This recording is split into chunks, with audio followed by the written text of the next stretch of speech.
জান আওলাদর মাঝে প্রায় 50 জনের মতো প্রায় কামিল ফাস মৌলানা সারাটা পরিবারের বেটাইন বেটিন সহ আল্লাহ আলিম বনে গেছে। কি আরোর উপরে জাগা জীবন কুল লাগিও ফরি তুইয়া গেছেন কি শুধু দারুল কিরাতর খেদমত চলতে করি ফুলতলি সাহেব নিজের হাতে খানিফা খাইয়া মানুষের কুরআন শরীফের খেদমত করছেন। আমরা যদি জীবনে সফল হইতাম চাই, আমরা যদি খুশি হইয়া দুনিয়াইতনে যাইতাম চাই, আমরা যদি দুনিয়াইতনে জান্নাতি হইয়া যাইতাম চাই, আমরাও এক রাস্তা দরিয়া চলা মাত্তা না, এক রাস্তা দরিয়া চলা বুঝিয়া জবাব দেখা ফুলতলি সাহেব সিরাতে মুস্তাকিমের উপরে ঠিক আসলানি আতুলিয়া খোকা আসলানি না কোনো সন্দেহ আছে? আসলানি বাবা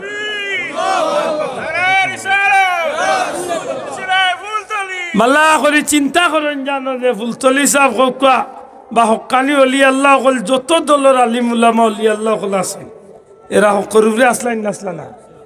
এরার জীবনে যে ত্যাগ, এরার জীবনে যে কষ্ট, ফুলতলি সাহেব নিজের হাতে খানিফা খাইয়া মানুষের কুরআন শরীফের খেদমত করছেন।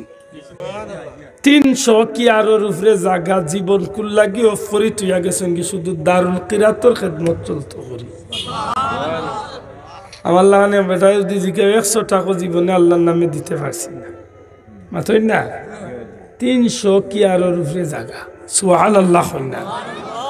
চিন্তা করে জান আওলাদর মাঝে প্রায় 50 জনের মতো প্রায় কামিল ফাস মৌলানা সারাটা পরিবারের বেটাইন বেটিন সহ আল্লাহ আলিম বনে গেছে।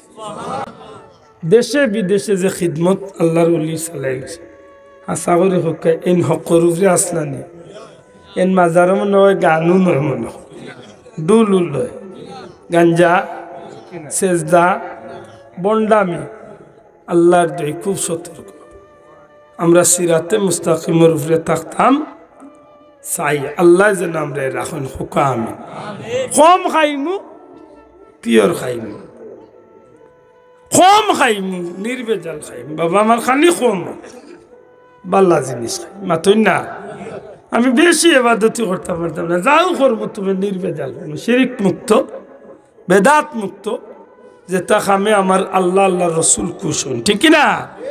আল্লাহর দয় নাই তা মনে তাকে যান আল্লাহ আমরা তৌফিক দিতা হোক আমিন, জোরে হোক আমিন।